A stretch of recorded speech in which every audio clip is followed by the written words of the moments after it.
Hello, it's Mercy here from Dal Riata. This is the weekly summary for the 30th of May 2021. Thank you for joining us. Welcome to this video, which I'm going to do as fast as I possibly can because I have so much to say. Well done for this week. It was a really good arena event, actually, not because of arena, because I don't really like arena, even though I did play it a bit. But there were lots and lots of pets this weekend, so that was fantastic. And I really like the trend going through chat at the moment where people are giving honours to the people who find the pets. I think that's kind of cool. And so that's all very good. We completed the Dark Moon Rising event a day early, which was great. And there's a weird thing going on with our roster where the commanders have decided that they're not going to give more than 700,000, which is all a bit strange. Even though our suggested weekly target is 700,000, it's actually a suggested weekly target if you're a recruit and don't want to be booted out of the guild. So I'm not sure why the commanders have decided that. Well, actually I am sure, and I'm just going to quickly explain why that's a silly thing to do.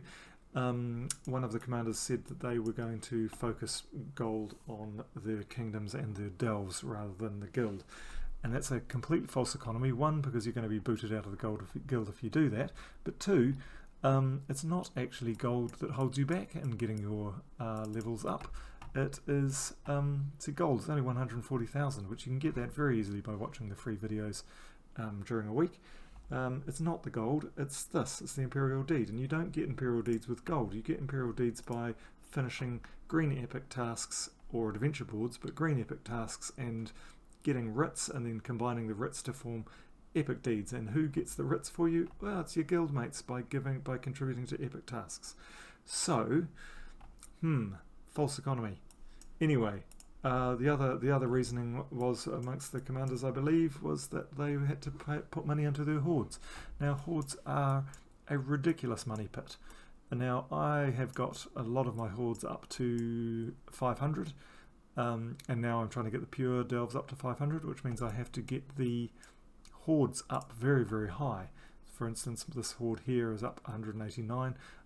I'm up to 400 at the moment. To get to 500, I'm going to need it up to about 220. To get up to 220, it's extremely expensive. It's going to cost me, 30 more levels, which is 10 more of these, which is 1.92 million. But actually that escalates. So actually you're looking at more like 2.5 to 3 million gold to get it up to the point where I can win at level 500. So that's just that one. That's one that I've already got to 189. The Warrens, for instance, I'm only at 100. That's a harder one. It's going to get me, I'm going to be up to like 220 or 230 maybe with that one too. And that's going to cost me about 4 million to get up there. So, and that's only 2 of them, and that's 7 million I've just mentioned then. So actually when you go around and do that with all of them, you are talking hundreds of million. So, bit of a false economy that I'm not going to spend a couple of extra 100,000 to give to the guild to give us writs and make everybody happy to get my hordes up. That is just ridiculous. Anyway, that's what I've got to say about that. So what I'm actually going to do is I'm going to raise the minimum requirement of the guild. So it's going to go up to 850,000 after tomorrow. And if you don't like it, well, there you go. It's not a democracy. Now, what have we got happening this week? We have got we've got a new mythic, and we've got a new mythic from Bright Forest. So down here, his name is Vinales. He's a very strange support mythic. He's a Fae, and he does it. It's quite confusing actually. So I'll try and spell it out. So let's pretend that you have 30 magic. What he does is, if when you cast a spell, he gives 33 attack to the first 2 allies, then he gives 33 life to the 2 weakest allies, and then he gives 10 magic to the 2 strongest allies. So he's a bit of a crazy Shinobu Vespera, but for skills, not for the board, not for mana. So he does lots of different stuff. And he's going to be interesting. He's green, blue, and purple, and he's going to be interesting, I think, if you team him with other kind of Fae or green or sorry. What he also does is he does entangles fairy fire when green gems are matched, and he gives green extra green mana from green gem matches. So if you team him with the Wild Queen, you're going to end up with everybody. You're going to end up with tons and tons of green mana, and you're going to end up with everybody on the other side entangled.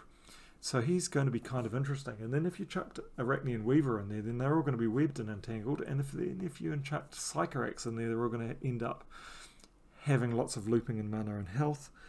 And if you chucked in Hiking Iron Gut in there, you're going to end up increasing his attack and end up devouring everybody. So I'm kind of imagining Arachnean Weaver, Hiking Iron Gut, Mountain Crusher, Wild Queen, Vinales combinations, with archers and monks and orb weavers. So there you go.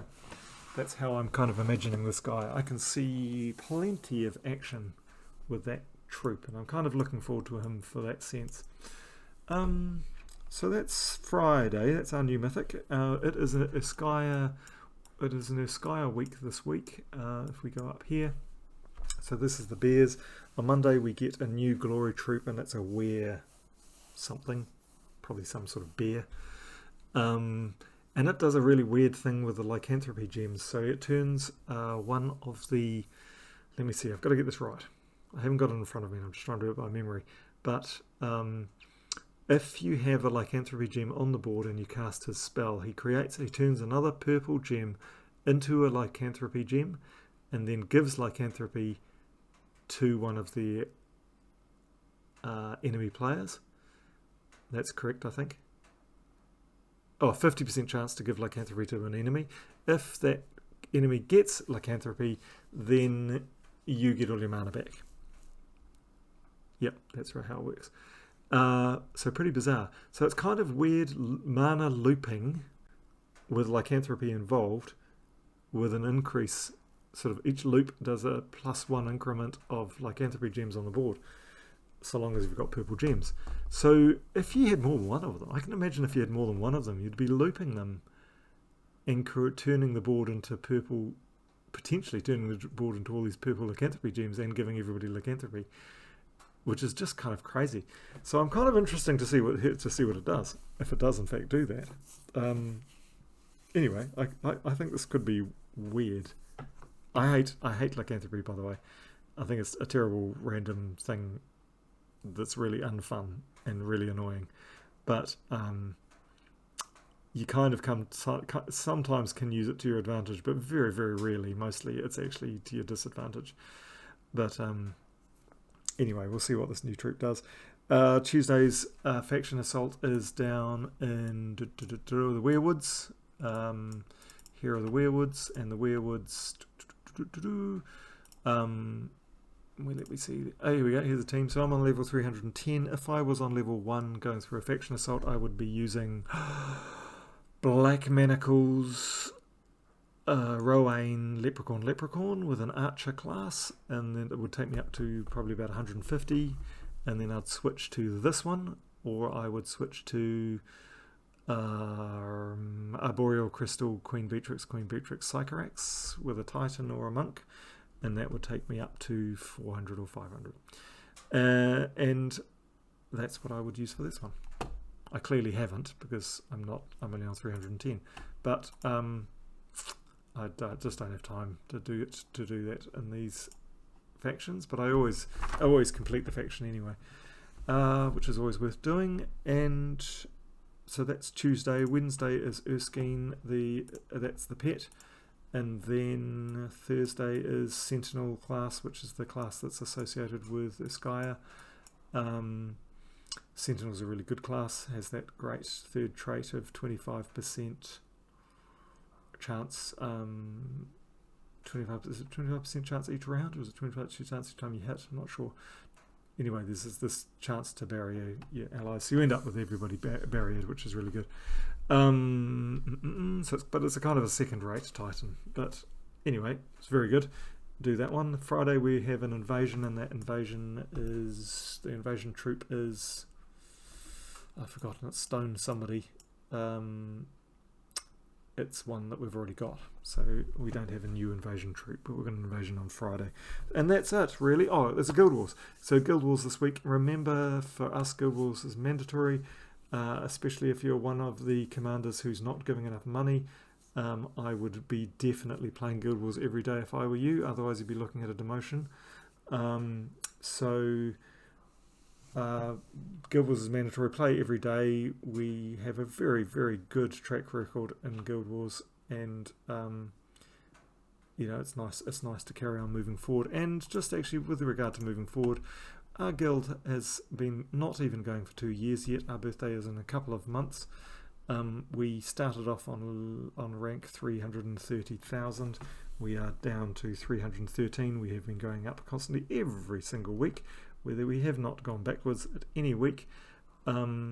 We pretty much always have 30 members except around Christmas, which nobody does, and we're just cruising through to a point where we're almost going to be completing these every week. So we had an extraordinarily good guild. We're doing extraordinarily well. Thank you very much for making this game so completely awesome, and I will see you during the week. Bye.